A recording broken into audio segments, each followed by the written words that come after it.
দুর্দান্ত স্বাদের একটা ব্রেকফাস্ট রেসিপি, যেটা আপনারা কোনোদিনও তৈরি করেননি।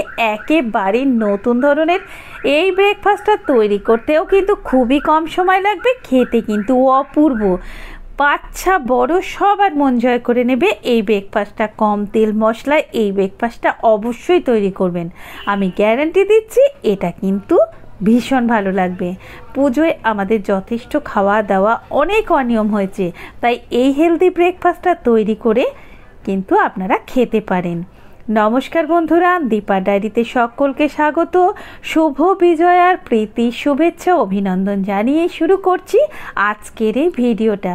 এই ভিডিওটা তৈরি করার জন্য আমি এখানে সবার প্রথমে নিয়ে নিয়েছি কিছুটা লাউটা খোসা ছাড়িয়ে নিয়েছি। লাউ যে আমাদের স্বাস্থ্যের জন্য কতটা উপকার সেটা আমরা প্রত্যেকেই জানি। লাউটাকে আমি গ্রেট করে নেব, তবে এখানে আমি একটু বড় ছিদ্রযুক্ত যে গ্রেটারগুলো হয় সেই গ্রেটারটা ব্যবহার করেছি। আর এখানে একটা ছোট, যেটা হাতে করে আমরা আদা বা অন্য কিছু গ্রেট করে থাকি, সেটা দিয়ে করলে কিন্তু একেবারে পেস্ট হয়ে যাবে, সেটা ভালো লাগবে না, সেটা মিক্সিতে পেস্ট হওয়ার মতো। তাই একটু বড় ছিদ্রযুক্ত গ্রেটারে করলেই কিন্তু এর স্বাদটা বেশি ভালো হবে। তবে আপনাদের হাতের কাছে যদি বড় ছিদ্রযুক্ত গ্রেটার না থাকে, তাহলে আপনারা এটা মিক্সিতে বা ছোট গ্রেটারে করে নিতে পারেন। এইভাবে আমি লাউটাকে গ্রেট করে রেখে দিলাম। এরপর একটা পাত্রের মধ্যে একটা বাটি মাপ করে নিয়েছি আমি। আপনারা যে কোনো একটা মাপে নিয়ে নেবেন, সেই মাপেই কিন্তু এই রেসিপিটা তৈরি করবেন। আমি যতটা সুজি নিয়েছি একটা পাত্রের মধ্যে এক বাটি সুজি, আর ঠিক তার সমপরিমাণ নিয়েছি এক বাটি দইটা দিয়ে একটুখানি জল দিয়ে দিলাম, আর সাথে গ্রেট করে রাখা লাউটা দিয়ে দিলাম। বন্ধুরা, এখানে একটা কথা বলি, যদি আপনি বেশি পরিমাণে বানাতে চান, তাহলে আমি যতটা লাউ নিয়েছি তার ডবল লাউ নেবেন।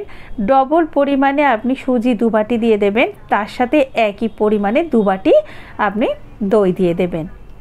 এটা একটা হেলদি ব্রেকফাস্ট, আর এই ব্রেকফাস্টটা তৈরি করাও যেমন সহজ, খেতে কিন্তু ভালোও লাগবে এবং খাওয়াটাও খুবই ভালো।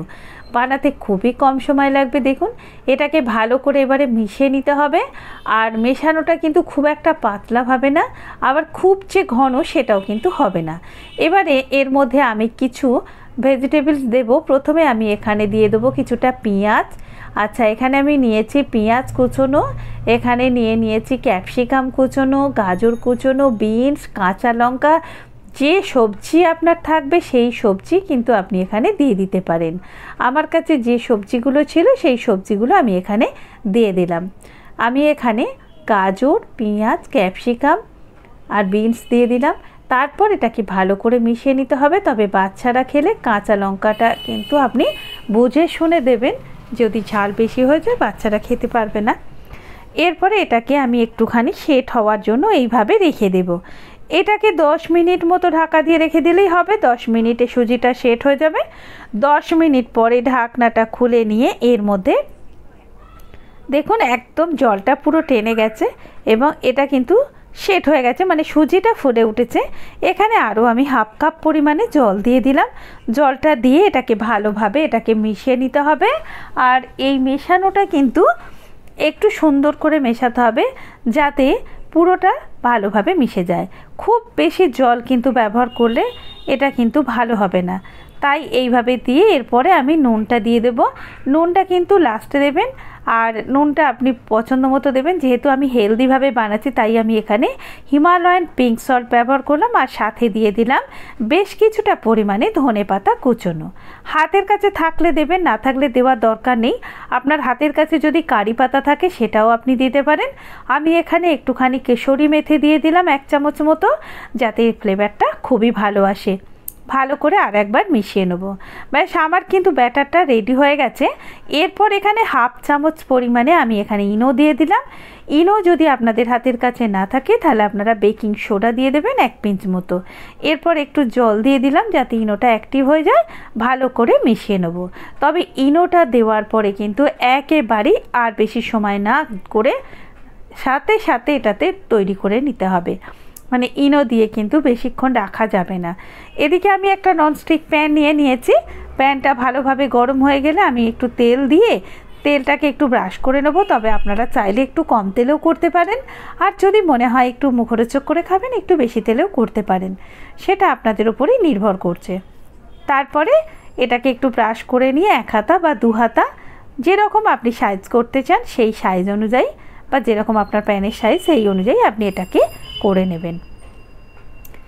এরপরে এইভাবে এটাকে চারিয়ে চারিয়ে দিয়ে সমান করে নিতে হবে। তারপর এটাকে একটুখানি রেখে দিতে হবে। এই সময় গ্যাসের ফ্লেমটা কিন্তু আপনি মিডিয়ামে রাখার চেষ্টা করবেন, না হলে পুড়ে যেতে পারে। ঢাকা দিয়ে রেখে দিতে হবে 2 মিনিট মতো। 2 মিনিট এটাকে রেখে দিতে হবে গ্যাসের ফ্লেমটাকে মিডিয়ামে রেখে। 2 মিনিট পরে ঢাকনাটা খুলে দেখুন এটা কিন্তু হয়ে গেছে, কারণ ওপরটাও কিন্তু একটু শক্ত শক্ত হয়ে গেছে। আর এইখানে একটুখানি ব্রাশ দিয়ে আমি কিন্তু এটাকে একটু ব্রাশ দিয়ে একটুখানি তেলটা ব্রাশ করে দেবো ওপরের দিকটা। ব্রাশটা করে দিয়ে তারপরে এটাকে আমি উল্টে নেব। দেখুন বন্ধুরা কতটা সুন্দরভাবে তৈরি হয়ে গেল। এরপরে কিন্তু আবারও 2 মিনিট আমি রেখে দেবো, তারপরে এটা সার্ভ করে দেবো। তাহলে খুব সহজভাবে এই রেসিপিটা আপনারা তৈরি করে নিতে পারেন। আর ভিডিওটা যদি ভালো লাগে তাহলে ভিডিওতে একটা লাইক করে চ্যানেলটা সাবস্ক্রাইব করার অনুরোধ রইল। ভালো থাকবেন, দেখা হবে নতুন ভিডিও।